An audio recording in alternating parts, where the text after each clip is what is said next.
can you introduce yourself and a little bit of your work and let us know why you're here today at Harvard? Sure. My name is Nura Mowzoon. I teach at Arizona State. I'm a couples therapist, and I am half of Can We Talk? Today, just 1/4 of Today I was like a sixth.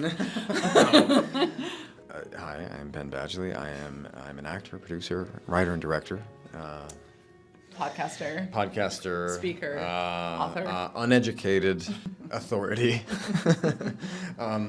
So I am also one half of Can We Talk. Can We Talk is a platform whose premise is that one fundamental part of social progress is to learn how to have meaningful conversations, real ones, which are becoming more and more difficult and volatile for reasons that we explore. But you could loosely say conversations with people that you might perceive as the other, or as having some opposing views or ideologies or beliefs from yours. In order to approach something that is that difficult, we first scale back and see how do people who more or less agree that they're in some kind of love relationship together, people who are either family or they're a primary attachment relationship, like a romantic relationship. We also focus on that. As a marriage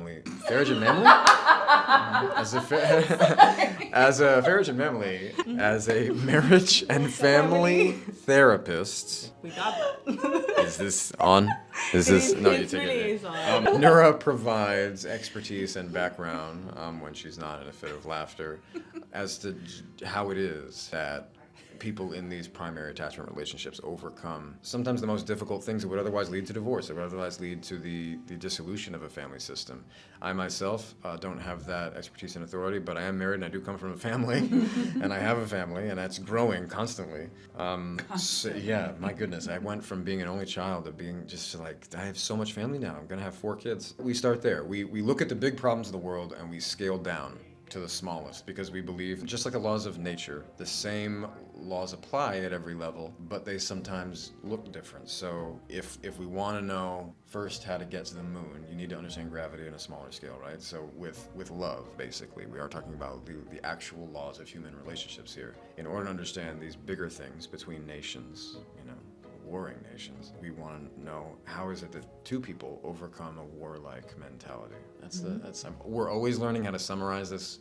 Sometimes it's better, sometimes it's worse. That one was all right. That one was okay. What is your hope for education and for the state of the world, if you want to focus there? I think, we were actually talking about this in the car on the way here. We tend to think of education as a very specific thing, like a formal education in a university setting like Harvard. But really, true education involves expanding your knowledge on so many levels outside of just what a textbook is teaching you. True education is not just cognitive, but also emotional and social, and how all of these different aspects need to equally coexist for balance to truly be there. Ideally, I think our educational system has a really long way to go to learn how to incorporate the emotional and social component of it all. And my hope is that that's the trajectory that we're on, and that it involves more and more things like what we're trying to offer and what so many other people are trying to offer to expand knowledge into something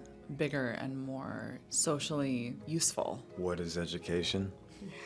I'm What's serious. your hope? No. I'm actually posing, you're asking me what my hope for education might be. What I'm actually saying is, what do we mean when we say education?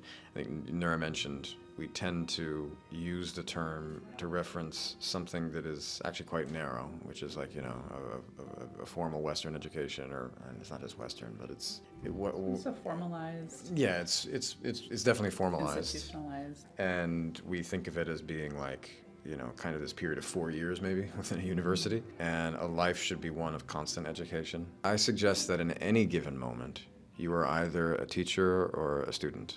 In any given moment. Ideally, you're becoming both constantly. So I didn't go to high school. I didn't even complete middle school. I have such an unconventional sort of background and experience with education that yet I always imagined myself going to Harvard. And here you I'm not kidding. He does. It's true. He said so. I'm not kidding. When I was a child, I mean, there was some point where I was like, it's not going to happen. But At some point. yeah, here I am. You are. You made it.